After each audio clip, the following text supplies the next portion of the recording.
shadows where the seeds are sown. Fingers tapping on a Ouija board. Broken silence like a shattered chord. Eerie hums in the dead of night. Is it truth? Hello, hello, hello, hello. Hello. How is the sound? Pretty good. No delay today. Nope, I can see you clearly. I'm so glad. I'm sharing the last one out. So it's in all the groups, and we have a very nice guest tonight. Yes, we do. After so much bad luck last week, um, Mr. Dave had to go to the hospital because his foot was swollen. He broke his ankle and didn't feel right. So we made the decision to postpone to a later time and Yep. um, just keep the post in mind. And as soon as we get a date, we will share out. Yes, we do. Tonight we have, you We have know, yes, you Miss know, Christie Ayers. yes. Hello. Hey, Hi. Hi, how are y'all? Very good. How about yourself? Doing good. Just happy to be here. Good. We're glad to have you. Well, thanks. We are. absolutely. And just a small shout out, Veronique. Here she is. Thank you for pointing her out because it's such a lovely lady. And she's been seen in some ghost hunt shows, also in the Netherlands. So for our listeners, you have to check some episodes and we will talk briefly about it. But for our Spotify listeners, can you give a quick pronounce of yourself, what you do, and how you end up in the paranormal? Well, that's kind of a how I ended up in the paranormal is a strange one. I went to school for film production and sound design, and I've always just kind of had an interest in the paranormal. And a friend of mine one time was like, "I'm going to this haunted house. Do you want to go?" And it just so happened that I could, and it turned out to be the Velisca Axe murder house. Oh, Yeah, so that was like the first, I guess, real investigation I ever did. That was like 8, 9 years ago now, I think.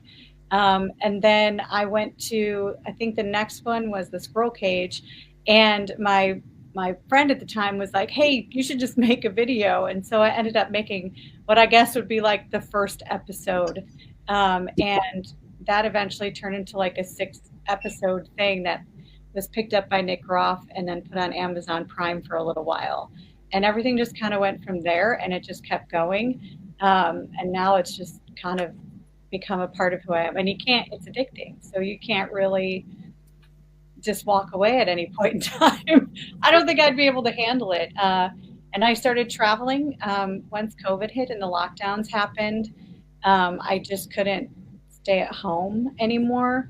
And so I started going to places by myself, just wherever out in the middle of nowhere. And somebody dubbed me the Paragypsy, and it just stuck. And so here we are. That's wow. sweet, I guess. It is. It is. Um, Now I closed my. Well, I'll take over. You go search for the page. I am still impressed by your first investigation. How did you end up Yes. at the murder house? How? I don't live that far away, so I think that's kind of part of it. But the friend that I went with he's been obsessed with it probably for as long as he can remember, and so somebody had backed out, and I just kind of was like, yeah, I'll go. I had the time off, I had the money to go, so I was just like, yeah. And we went there, and I think we got it's like a spirit box thing or something that just said "get out" like 3 times, and I posted it on like YouTube, and it got like 16,000 views like pretty fast. I don't even know how that happened, but I was just like, okay. And so that's how like the whole video thing ended up starting. But I was like, I think he just wanted like these small little video clips, and I'm like, I can't. I went to film school, so that just doesn't work for me. It's either all or nothing. Yeah. And so that's really kind of how that happened.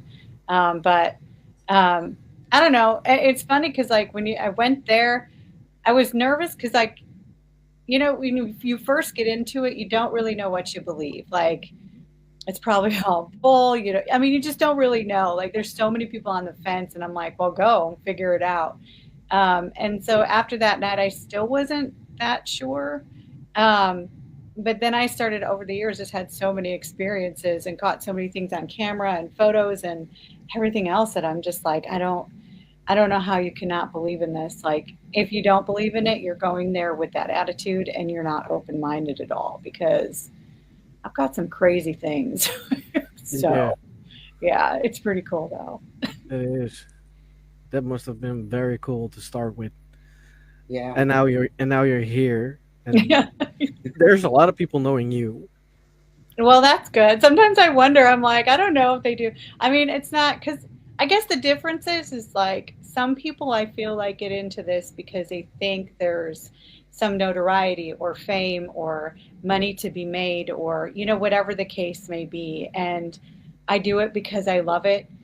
Believe me, I'm not, I'm not making lots of money. I've been accused of, people lying in my pocket, doing events and things that lie in my pockets. I'll tell you that it's the exact opposite. I probably put way more money into it than I think I've ever gotten back. And that's okay, because I love it. And that's what I care about. Yeah, So. exactly.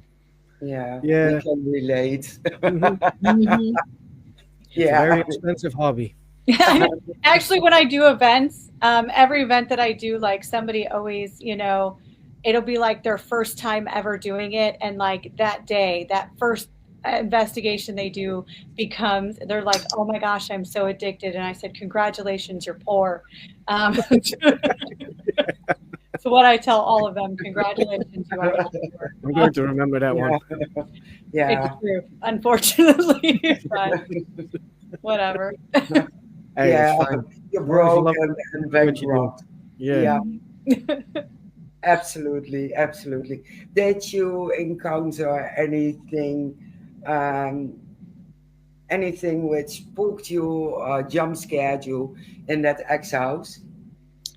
Not really. It was fairly quiet. I think the only thing that happened that night, because this was so long ago, but the only thing that happened that night that really, had me questioning a lot of things is we went out, because there's like the barn in the back, and the barn is where the bathroom is, and like the office and things like that. And they have the upstairs where they have like a little room where you can watch videos and things like that. And so we'd have to go back and forth there to use the bathroom. And one point we went out there, and we were just gonna, use the bathroom or whatever. And when we walked in, it sounded like a big heavy chain up in the attic was like dropped on the floor.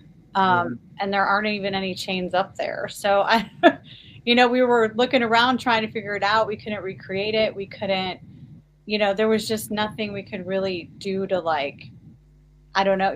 I don't know. It's unexplainable. So that's really how that is. But I think the only other thing that happened there that was really kind of shocking was while we were sitting in the living room, like 3 little white balls of light kind of appeared and went into like the girls' room that was downstairs. And that's the only other thing that happened there. So in all fairness, it's, as much as there is about that house and everything else, you have to be careful when you investigate there, just because of the fact that the walls are so thin and it's so old. There was one point that I heard children laughing, and I looked outside just to check, and there was like kids outside playing like 2 blocks away.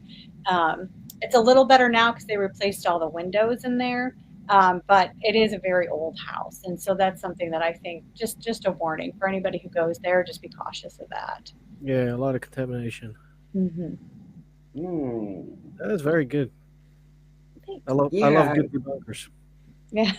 Yeah. I question everything. I think sometimes people get annoyed with me because I'm like, you know what? There's probably an explanation for this. But, at the end of the day, I'm like, if it's something I really can't find an explanation for and there is nothing, to me, it just makes it more solid. I just don't think everything should be so easily said as like, oh, it's paranormal, because usually it isn't. That's just my take on it. But Exactly. And in my opinion, let them be tired about it. Maybe mhm, they learn something from it. maybe you never know. Absolutely. Absolutely. Now, you were a manager in the Josephine Hotel. It's haunted. How did you end up there? Because I have a soft spot for people.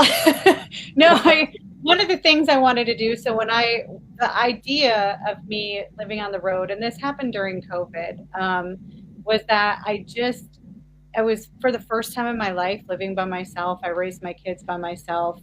I was a widow at the age of 23 with all of them. And so I spent all these years being a mom and taking care of them. And so for the first time ever, they were out of the house and I went to live in an apartment. And so I'm like in Kansas City in my house, just like, why do I have two bedrooms? Why do I have, like, it's kind of ridiculous the amount of stuff I think people have. And I just was like, I can't do this anymore.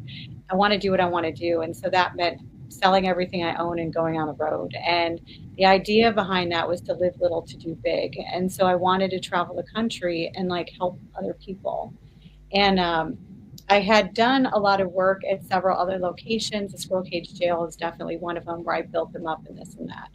Well, I came across Hotel Josephine, and the owner, her name's Sarah, wonderful lady.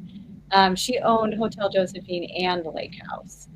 And she was overwhelmed. She was swamped. She was struggling to run it all. And she needed somebody. So I said, well, give me a room to live in and I will run the hotel. And so that's kind of how that happened. I think, unfortunately, she waited too long and she was too far in the hole to save it and save it. I mean, it needed repairs that were, she couldn't really afford and things like that. So it's kind of sad. She did her best. I give her a lot of credit for that. But unfortunately, it was just too late. But I did live there for a few months and that was a lot of fun. And we probably had the best New Year's Eve party anyone's ever had. So it was New Year's Eve, so it was ghost hunting and drinking, and it was fantastic. And we had so many people. Every single room in that place was sold out, and it was an amazing party. So one I'll never forget. No, I can understand that. But then again, I think I was the only sober one. But that's the most funny thing. If you're the only sober one, So that's a lot of fun. Yes. Yeah, all those drunk people. Yeah. Well, when you're running it, you got to keep an eye on everybody. So otherwise, I'd have been right in there. But Yeah, I had to take care of people. So, and I was okay with it. yeah, It's a lot of fun. Yeah. absolutely. Well, was there ever a spirit shouting at you at the hotel, get out, or keeping you off sleep, or whatever? No, I mean, there was never like anything mean there, I guess. But there was some weird things that happened when I first started working there, like, because there were other employees that would come in and out. And so the room that I had, it overlooked the employee parking. And the employees could get in through the back door.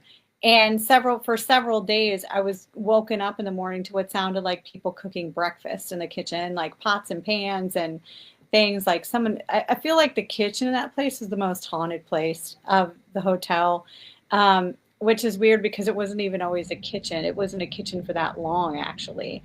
But I would get up and be like, who is down there making all this noise at like 6 a.m.? Because, working in a haunted location, you're up till 2 or 3 in the morning with people and events and whatever. And I would look out the side window and there'd be nobody, no cars, nobody in the building, nothing. And so finally, at some point, I was like, look, I don't know who's doing this in the morning, but I need to sleep, so stop.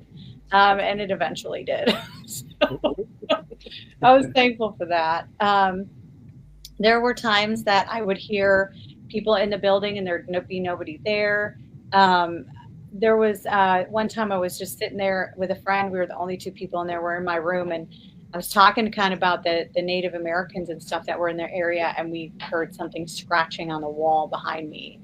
Um, and again, that where that wall is, because I was upstairs, there's nothing on the other side of it but the sky. So I mean, it's not like it could have been anything, but it's, there's no way I could have even heard something like that through the wall as it was. So I'd have lights turn on that weren't supposed to be on, because every night I'd make my rounds, close doors that needed to be closed, shut off lights, turn on lights, whatever. And I'd get up in the morning and be like, really?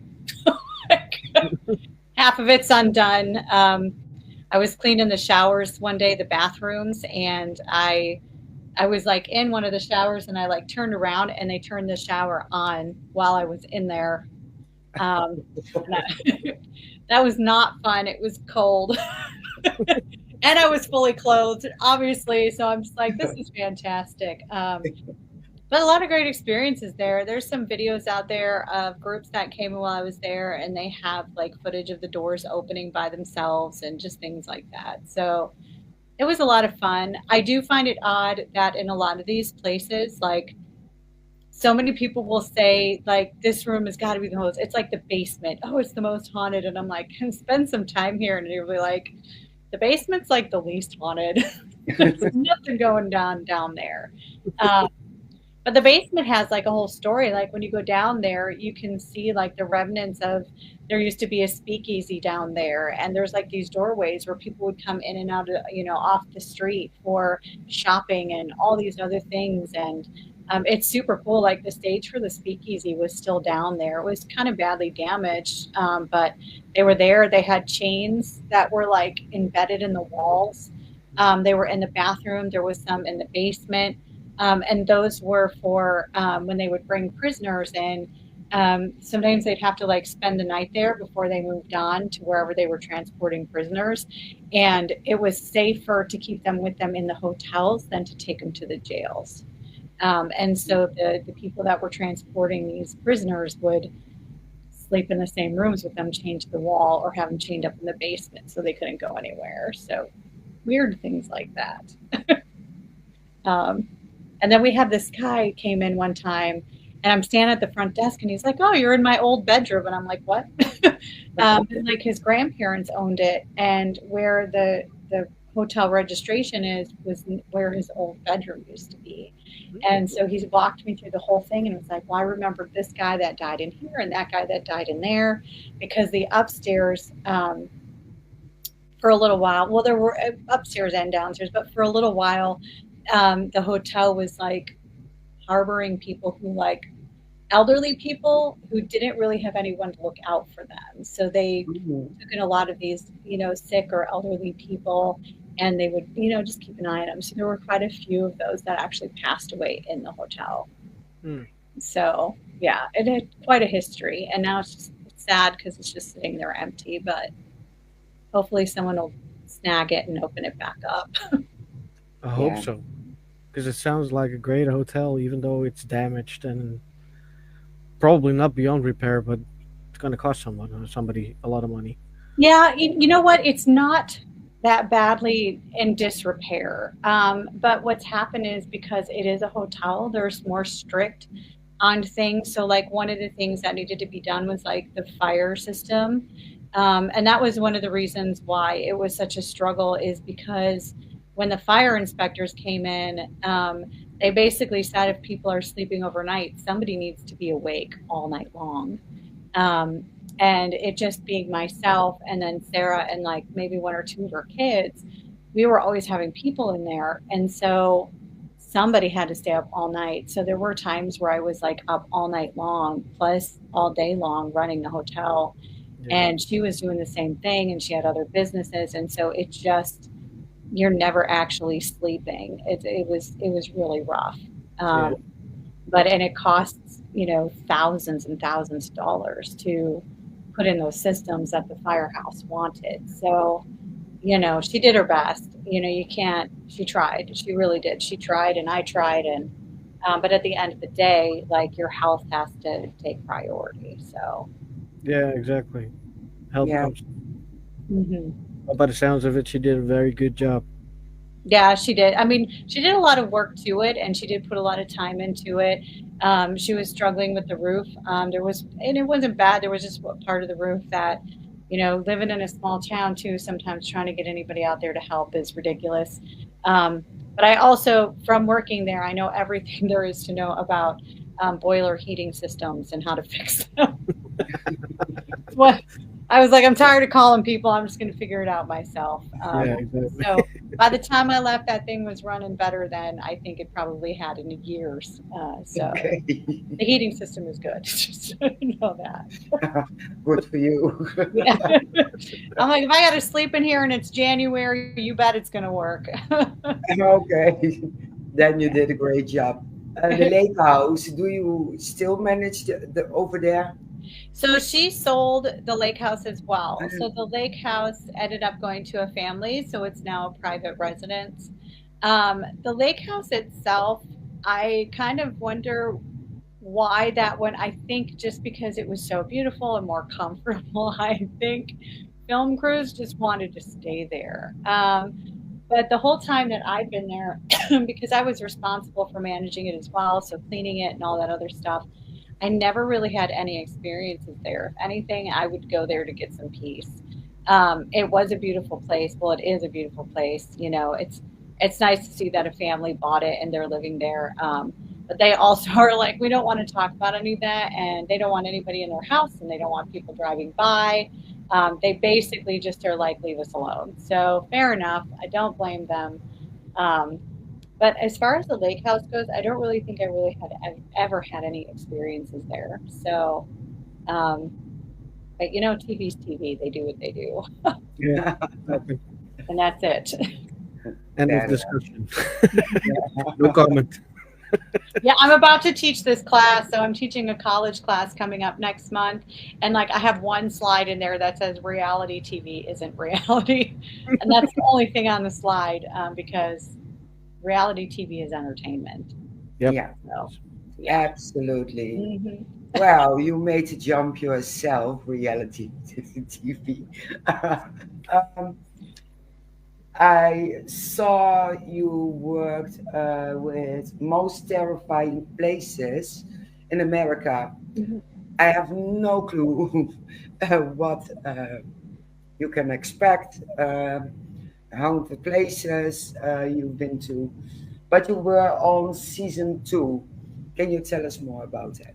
Yeah, so most terrifying places in America just kind of takes a look at. I mean, it's going to be primarily haunted places, but I think there might have been some other things kind of sprinkled in there. It's weird because it had like 2 seasons, but like I don't, the way they set it up, there's like, I don't know, like 50 episodes. So I'm not really sure how they counted seasons and episodes there. And that's why I don't even have an episode because it's not even solid. And I don't know if that's just like the way IMDb set it up or whatever. I'm not sure. But anyway, so that's kind of what they do is they go around the country and they looked at all these different places. And so I was actually on there for the Squirrel Cage Jail out um, in Council Bluffs, Iowa, which I work for them. I'm on their payroll sometimes. I volunteer for them. I've done all their graphic designs and things like that. So I do a lot for Squirrel Cage. It's a great place. But they had me on there because I had an experience there. And so this would have been like the second place that I ever did a thing, did an investigation at like ever. And then I made a video out of like it's like a 30-minute episode there where like there's 4 floors and the first 3 are like jail cells, and then the top floor is an apartment where the warden lived with his family, which I think that is where like most of the activity is. Now, if you watch the episode, they take what happened to me in the apartment and they move it down to the first floor because they just wanted like the scenery of the jail cells, which I'm like, fine, whatever. The story's same. I don't really care. And so when I was there, I'm the second like time filming and doing this episode, and I'm just kind of up there, and I'm just like, you know what? I'm starting to think none of this is real. I'm kind of bored. Like, you're going to have to do something pretty scary, like scare me, do something. And so as I'm standing there, and I was up there by myself, it felt like a very large man, like 6 feet tall, at least, just a big guy, just walks up, puts his whole body against my back and walks forward. And so like I'm walking forward, trying to understand why I'm walking forward, because I'm like, if I don't, I'm going to fall forward. And I'm looking behind me thinking it's one of my friends, and there's nobody there. And it startled me. And I was like, all right, you got me. I asked for it. You got me. Thank you. Um, we're good now. And I told my experience about it later. And when I went there, I didn't know anything about it. I stayed out of the tour. I didn't listen to any of the history. I had no idea, none. And I found out later that the last warden that was there was a very large man. Um, and then later that day, as I'm like filming later that night, I'm like panning the camera around the room, and you can see like my flashlight, and right to the right of it, you see a face form, and then it's gone. Wow. So I took screenshots of this face, and there was like a chair in front of it. So like right over his eyes is like the back of the chair, but it's very clearly this man's face with a very cut jaw. And so I show them later on, and they were like, "Oh, that's the warden." And I've seen pictures of the guy, and there was somebody else who captured him in the same room from outside, and you can see his face a whole lot more clear. And I'm just like, yeah, that's pretty much him. Wow. So yeah, I've had a lot of experience there, but I also spent a lot of time there. The music box was played by itself, doors closed by themselves. I did a live there by myself where the door opened, and I'm like, well, y'all know where I was and what I was doing, so, and there's no one else here. So it's kind of cool for people to see that themselves. Yeah, definitely. Yeah. Which is why I started doing like the solo investigations and doing it live, because I'm like, if there's nobody else here, and you clearly know where I'm at and cannot have possibly done it, and you're watching everything I do, it makes it a bit harder to refute when things happen. So, Yeah, exactly. and it's fun. It is. Don't you think it's a bit creepier than going with somebody else, even if it's just one person? You know, I don't know about that. Like I tend to like focus better when I'm by myself. And the reality is if I'm on a live feed, I have people there. I think the worst part for me is I've been in locations where people have tried to break in. And that's the scary part. So since that happened, I always have someone at least as a guard outside that does not come in. So, and I always kind of make that clear just because it's a safety thing. And so I always have somebody watching the property. I actually had one. I was doing the Chicago Alton Hotel, it's actually in Missouri, and I was doing an investigation there, and I had a guard outside, and I'm doing this investigation, and I'm on live, and I'm like, oh, I hear someone talking, and I was like, but I think that's like a person outside. So I go and look, and I see like a guy walk across the yard, and I was like, oh. Shannon will take care of that. And Shannon was the one watching me that night. And then I hear the talking again, and I look outside, and she's now talking to the guy. And I'm like, oh, they got it handled. Didn't think much of it. And I'm upstairs, so I really couldn't see that well. Well, it turns out the guy she was talking to was a cop. And they were about 10 seconds away from busting in the place with their guns drawn because they thought I'd broken in. And I was like, you should have let him. That would have been a great live episode.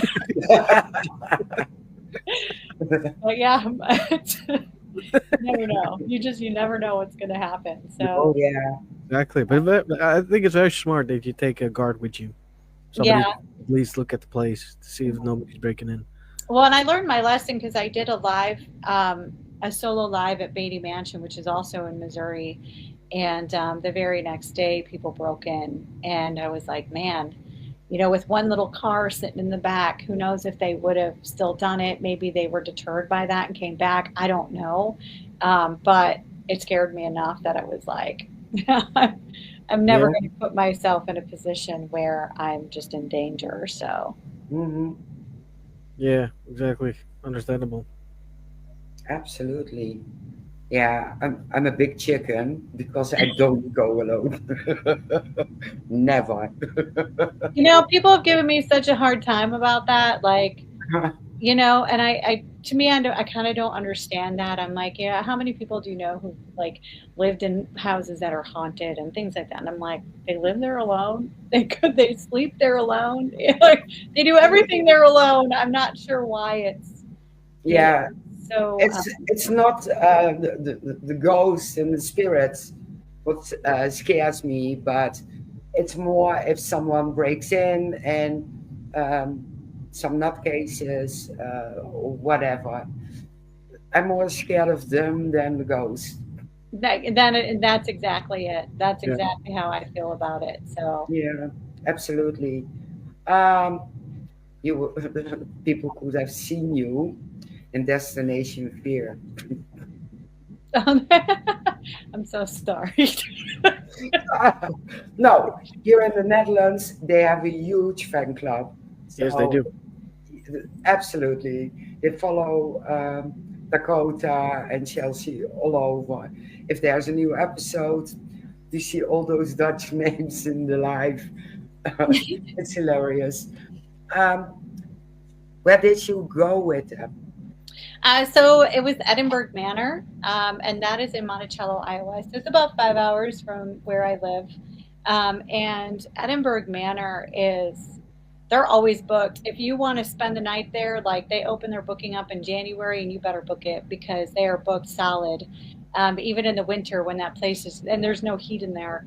So I have footage of being in there where like the walls are just ice, just sheets of ice. But it's worth it. That place is amazing. The owners are amazing. And Dakota, I was friends with him on Facebook before he ever did any of this. I didn't really talk to him much, just here and there, I think a little bit. And it's just always it's amazing to me that him and Chelsea especially, they all of them, they always remember me. They remember my name, and I'm just like it just blows my mind that they do. But so I guess Dakota, before he did any of this stuff as well, like before he was on TV, I guess he had went to Edinburgh Manor and got scared and ran out of the property. So for the episode, the idea was they were going back there because Dakota wanted to face that whole thing. And they are really good friends with Jay and Cindy as well, who own the manor. And so when they said they were going to do it, I guess the first person Jay and Cindy thought of was they wanted me on the show. And so they called me up, and then the producers called me up, and they had me come out. And part of me wonders if I think Dakota might have remembered who I was as well then. And so we went out there, and well, I spent several hours over a couple weeks just talking to the producers on the phone about what had happened to me there. And I'm just kind of, it's all on video. This was another episode that we had done was at Edinburgh, and for it wasn't the first time I had been there either. So I don't really understand what happened to me that day. I really don't. But I had gotten there, and as soon as I walked in the door, I just felt like I'd been being followed around the whole time. Well, when you go into the basement, you walk down the stairs, and then you're like, you go to the right, and it's like the kitchen where you cook, and to the left is like the dish pit, and there's just a wall that goes all the way down, but you can walk around the whole wall. On the other side is like the dining area, and then there's some other rooms back there, and there's just kind of, where like the freezer would have been, the laundry is down there. So it's quite a large basement, but you can walk around this whole wall. So when we get down there, I'm like, we're in like this little hall at the bottom of the stairs, and we walk around the first where you enter like the eating area, and I'm just like telling my partner that I'm there with, like, hey, like I feel like I've been followed around this whole time, like I don't feel right, like I have all this anxiety, I don't know where it's coming from, and it's not normal. I'm normally just this happy, bubbly, whatever, I don't care kind of person. And so we get an EVP where after I'm saying like I feel like there's someone else here, and the EVP says it's a female that says there's a second.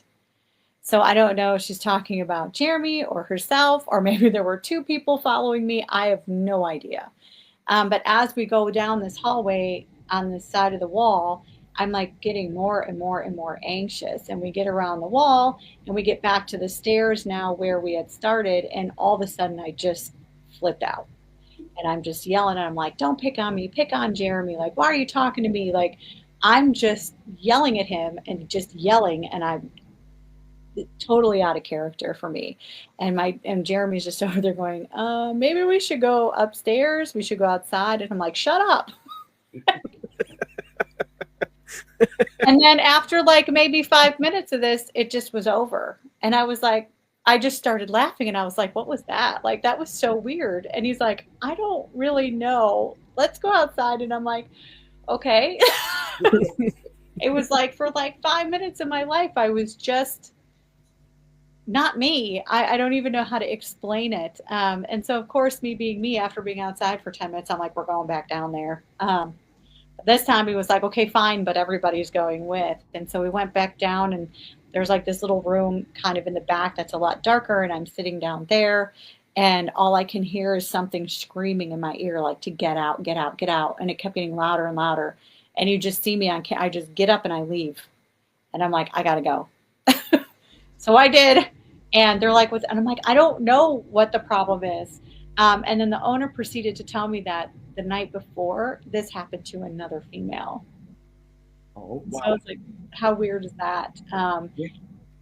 So, and then we went back in because I was like, I'm just not doing this. Like, so this time we're like, well, let's just go upstairs. And I'm walking down the hall, and something jumped out at me from the closet, and it was like, "Wah!" Like, and I caught it. Like the video goes out, but the audio is still there, and you can hear whatever it is like yell at me.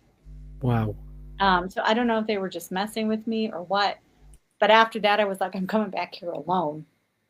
And when I came back there by myself, nothing happened the whole night.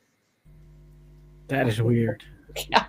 That's really weird. So that's a lot of what we talk about when I'm on the show with Destination Fear. That's kind of a lot about what we talk about. I do know a lot of the history there, and so they had me giving a lot of the history. I was really disappointed because I told them to put Chelsea in the basement by herself, and it didn't happen. But yeah. Childish. Very childish. Yeah, I know. Like, they pick or whatever, and I'm like, whatever, you planned it because you didn't want to do it, Chelsea. You know, I'll take them. If she ever sees this, Chelsea, I challenge you to go stay alone in that basement. Yeah. And now that they're on YouTube, she can't tell me no. Well, they do challenges. So one of them went to the Sally house and Yep. on their own. That was Chelsea, Yeah, that was Chelsea. Yeah. Yeah. which is Yeah. funny because I was literally there like 2 weekends before I think they did that. Or maybe they filmed it before, I don't know, but it was like 2 weeks before they put it out. I was just there. I was like, go for it. Yeah. Did something happen to you in the Sally house? You know, I to be honest, when it comes to the Sally House, that is one that I've never really had a lot of anything happen there.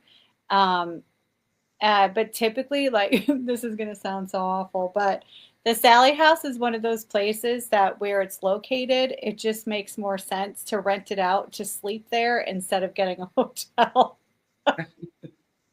And that sounds so awful, but I'm like, you know Yeah. what? If I got to sleep here, I'm gonna rent a, you Yeah. know, haunted location and not a hotel because why wouldn't I? Exactly. Yeah. So But isn't it Makes sense. possible? The Sally house, it's only maybe targeted men because I seen an episode in which Steve Shippey went there and he captured some clear voices.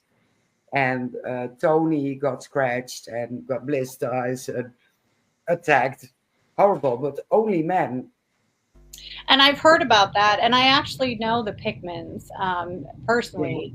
And Tony he's always been kind of just like, I don't know, think of like your happy gym teacher. Like to me, that's Tony. And some of the stuff he has told me about the way he acted when he was in that house and things that happened to him when he lived there, they're so out of character for him.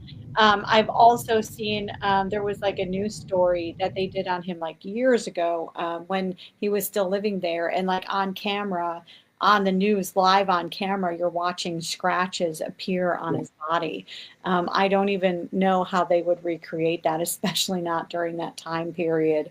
Um, so I truly believe that something was going on. A part of me wonders if what happens in that house is more to Tony.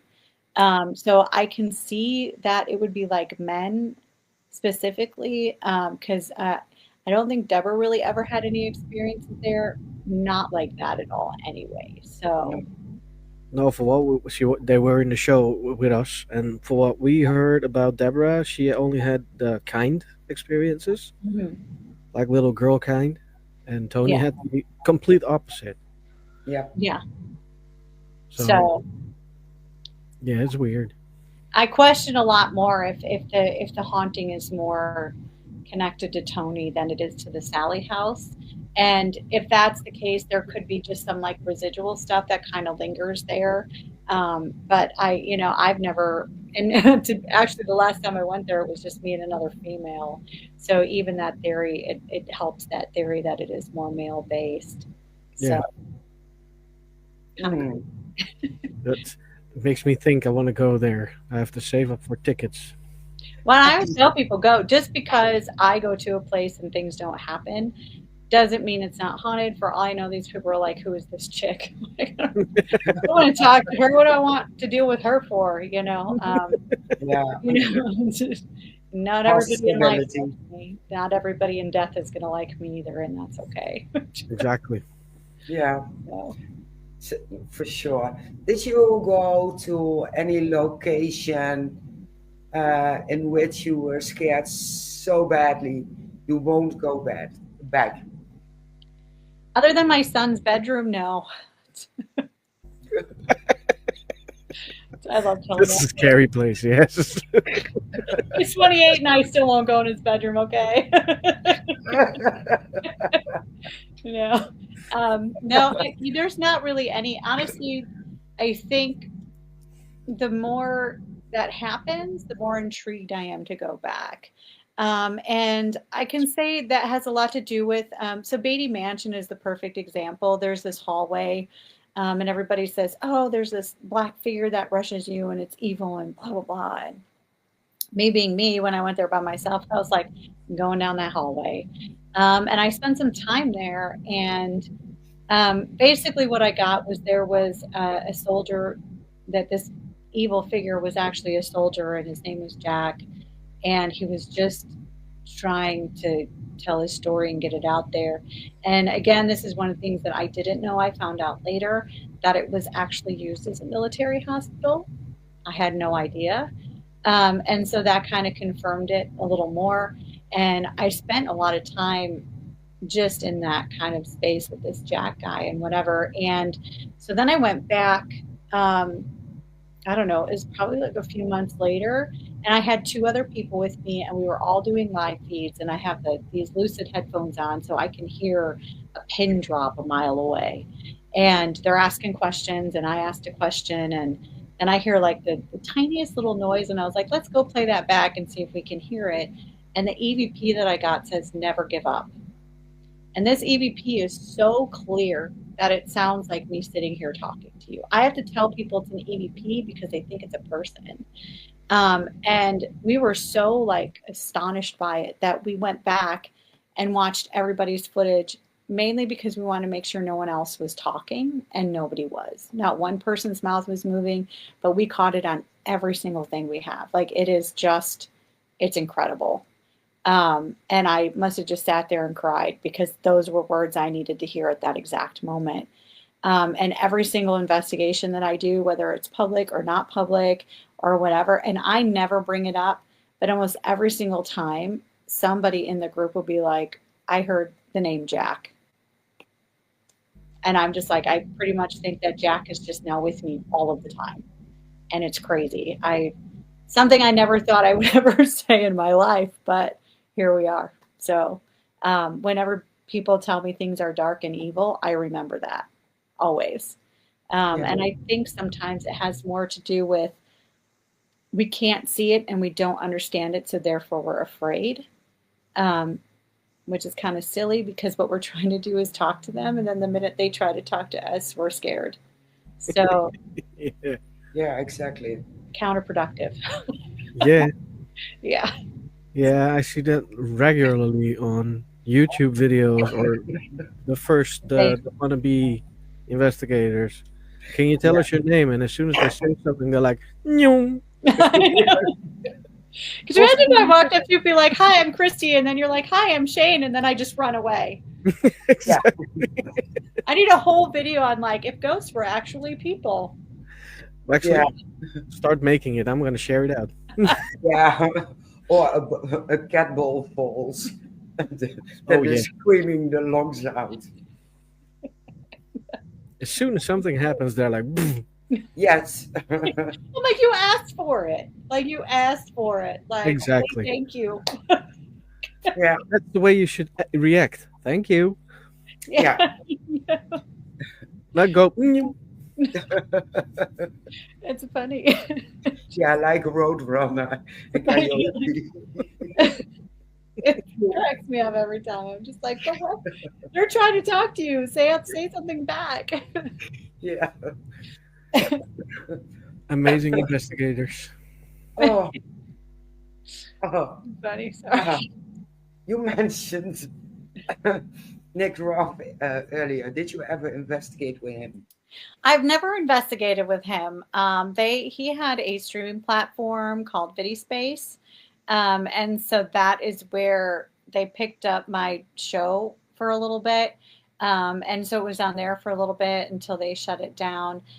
So I've talked to him a few times, and he's always encouraged me to keep, making films and keep posting stuff and things like that. And I do a little bit. It's more the the TikTok, like the world has gone to we can only have an attention span for 30 seconds, unfortunately, but that's that's where it is. So I do a lot of that, and I actually haven't talked to him probably in like it's probably been about 2 years now, maybe a little longer. So but he's off doing his own thing and whatever, and he was kind of a pivotal thing for me because it's just somebody who's done it and was like, you're doing great, and to kind of have that feels good. So um, most people don't know this, but I actually worked on set with Zach for a little bit too with Ghost Adventures. No um, way. I was on set with them for an episode again at the Squirrel Cage Jail. That was very interesting. Just all I have to say about that is he stood there and made me eat a bag of crackers. They're apparently the best crackers in the world, and if you want to know what they are, they're Quack and Bites from Walmart. I don't know if he's still obsessed with them, but he was. So that's and you're like right here, just talk to me. Hello. It was fun. Either way, I had a good time. Well, that's a different experience. Yeah. You know what? And that's putting it nicely. That's all I got. That was Zach Bagans. On to the next. I have pictures of myself with Aaron on that day. That's about it. He's a nice dude, I think. If you see him and his weird addiction, candy, and souvenir shops, but he seems so nice. And yeah, I don't know. First impression, Zach Bagans for me. Uh, That's most people. That is absolutely most people. And yeah, I feel like it's gotten worse. I can say this though. There were a lot of people because they try to keep the locations quiet because they don't want crowds of people showing up, but it always gets leaked and people always do show up. And so he did take some time out and he was very nice to the fans and he did, you know, whether it was genuine or not, I don't know. But he at least treated them well. He spent time. There was a cop that showed up that was a huge fan and he was very kind to her and spent some time with her and things like that. So I kind of think over the years he's recognized that he needs to be that way with fans. So it made me feel good to see that at least. So I will give him credit for that. Yeah, I saw some clips on TikTok, and I watched it a few times if he practiced and if it's an act, but it's okay. But I still don't like it. That's, you know what, that is the general consensus. So he's got a lot to work on for himself. Oh Yeah, yes. So absolutely. Uh, you're going to Utah, or you went to Utah? I went and now I'm going back. That was it. Yes. So I went to there's this place in Twella. Hopefully I say it right. I always have issues saying it right. So hopefully Yeah. that time I did. But there's a place there called Asylum 49. And he doesn't, the owner's name is Kim, and he doesn't really allow paranormal investigations. He will once in a while, but he's very kind of picky. If you say, I have YouTube followers, he's like, he'll just hang up on you. He's not into that. It's not about that. This place, so half of it, it used to be an old hospital, or and it had like the ER and everything. And then at one point, half of it became like an old folks home, and the other half then Kim bought.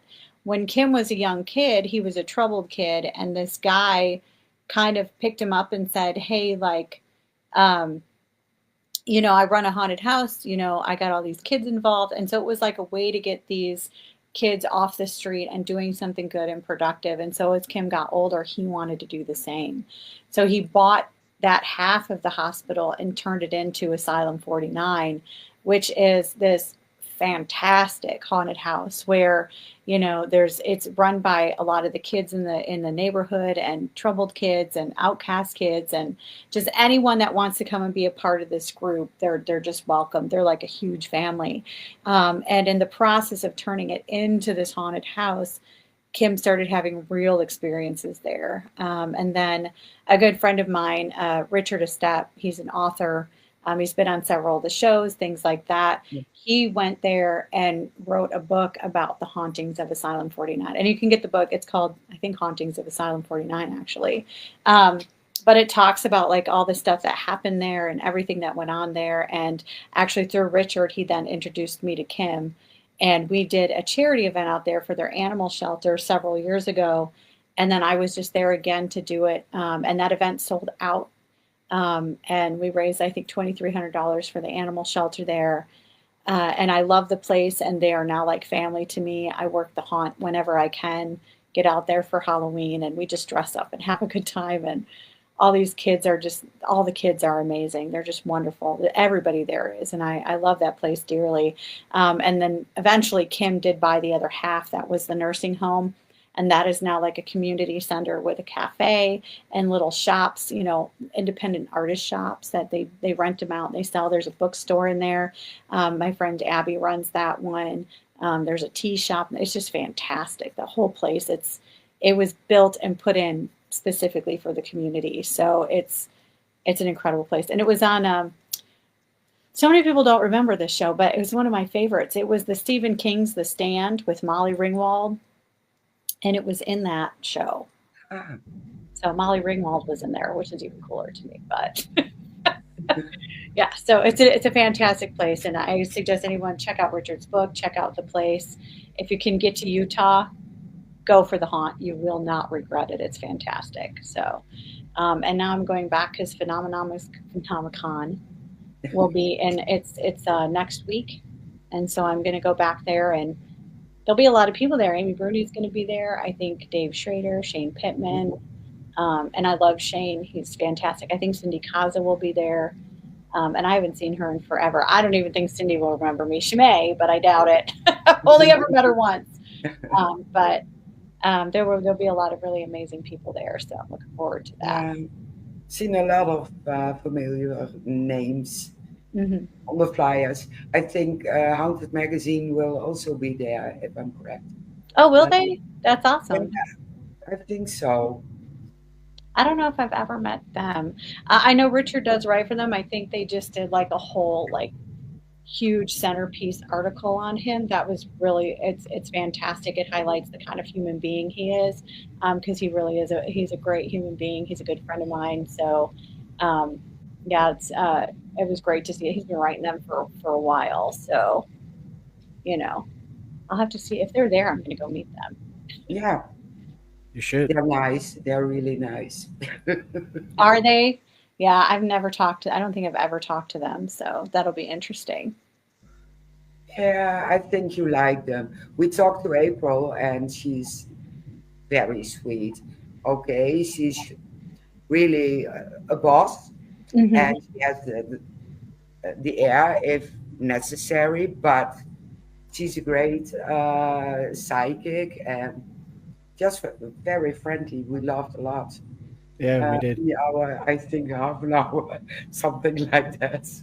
Yeah, she's over, I think, the East Coast. So, and I don't, um, sadly, like the one part of the country I haven't been to is like, you know, like the New England states, like Connecticut, and I was in Jersey once for a convention, but didn't really go out anywhere from there. But like I've never been to New York or New Hampshire or anything like up in like Maine. I would love to go to Maine.